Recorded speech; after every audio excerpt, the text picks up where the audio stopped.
कायदा 2014 नुसार यापूर्वीचे जे आयुक्त होते सोनारे साहेब किंवा कोणी त्या सर्वांना कायदा पाळणं बंधनकारक होतं। त्यानुसार फेरीवाल्यांचा माल जो जप्त करतो आपण तेव्हा त्यांचा पंचनामा केला पाहिजे आणि त्याची दंडाची रक्कम आकारून जर तो नाशवंत असेल तर तो तिथे त्वरित परत दिला पाहिजे। अधिकाऱ्यांच्या संगनमताने फेरीवाला पथकातले जे कर्मचारी आहेत ते माल जप्त करतात, घरी नेतात, अधिकाऱ्यांच्या घरी नेतात, हॉटेलवाल्यांना विकतात, बाहेर विकतात। म्हणजे ही एक प्रकारची लूट आहे, ही बेकायदेशीर आहे। फेरीवाल्यांची जी कारवाई चालू आहे 150 मीटरच्या बाहेर ही सुद्धा बेकायदेशीर आहे। यांचे हप्ते बंद होतील, यांना मिळणारा मलिदा बंद होईल, म्हणून हे फेरीवाला कायदा लागू करत नाही।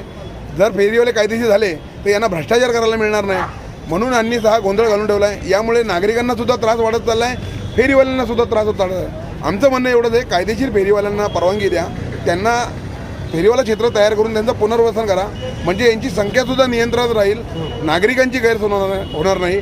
पण हे जे लोकप्रतिनिधी आज महासभेमध्ये फेरीवाल्यांच्या बद्दल बोलत आहेत, यांनी किती लोकांना लायसन्स दिले, यांनी स्थानिकांना किती लायसन्स मिळवून दिले, यांनी स्थानिकांना फेरीवाल्यांसाठी कोणता एखादा पत्रव्यवहार केला का, पाठपुरावा केला की बाबा हे स्थानिक आहेत किंवा हे आता जुने आहेत, यांच्यासाठी यांना जागा द्या, यांचं पुनर्वसन करा।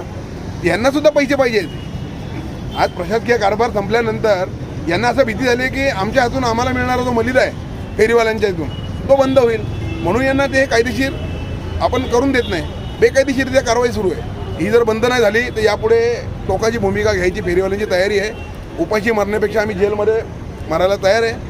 पुढचं आंदोलन होईल, हे जेल भरू होईल आणि मोठ्या प्रमाणात होईल, हे मी तुम्हाला ठामपणे सांगतोय। धन्यवाद।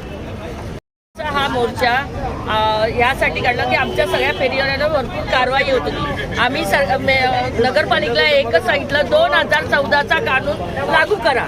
150 मीटर बाहेर जर कोणावर केसेस झाल्या तर त्यांच्यावर अॅट्रॉसिटीच्या गुन्हे दाखल केले जातील। आम्ही मोर्चा यासाठी काढलाय की आमचे गोरगरीब आज मरतात आहे, त्यांना रोजी रोटी मिळावे। आम्ही कुठल्या गोष्टीचा चोरी चमारी नाही करत आहे, इथे मेहनतीचं खाण्यासाठी इथे बसलो, आम्हाला मेहनतीचं खाऊ द्या। मीटिंग्स वार्ड ऑफिसरच्या समोर आमच्या झाल्यात, तर काही कायद्याच्या गोष्टी ज्या होत्या त्या सरखोत साहेबांनी जरा सविस्तरपणे मांडल्यात त्यांच्यासमोर। वार्ड ऑफिसरला काहीही माहीत नसल्यामुळं त्यांनी सांगितलं की बुवा की आमच्या अधिकारी जे आहेत वरिष्ठ अधिकारी त्यांची तुम्हाला मीटिंग लावणार आहे, सोबत चर्चा करा। आणि आम्ही दुसरी गोष्ट ही सांगितली की 150 मीटरच्या पुढे तुम्ही जर कारवाई करत असाल तर तिथं जर SC आणि STचे जर फेरीवाले असेल तर त्या अधिकाऱ्यावर आम्ही गुन्हा दाखल करणार आहोत। आणि जर उत्तर नाही दिलं तर याच्यापेक्षा मोठा मोर्चा काढणार आणि जेल भरो सुद्धा करणार आहोत।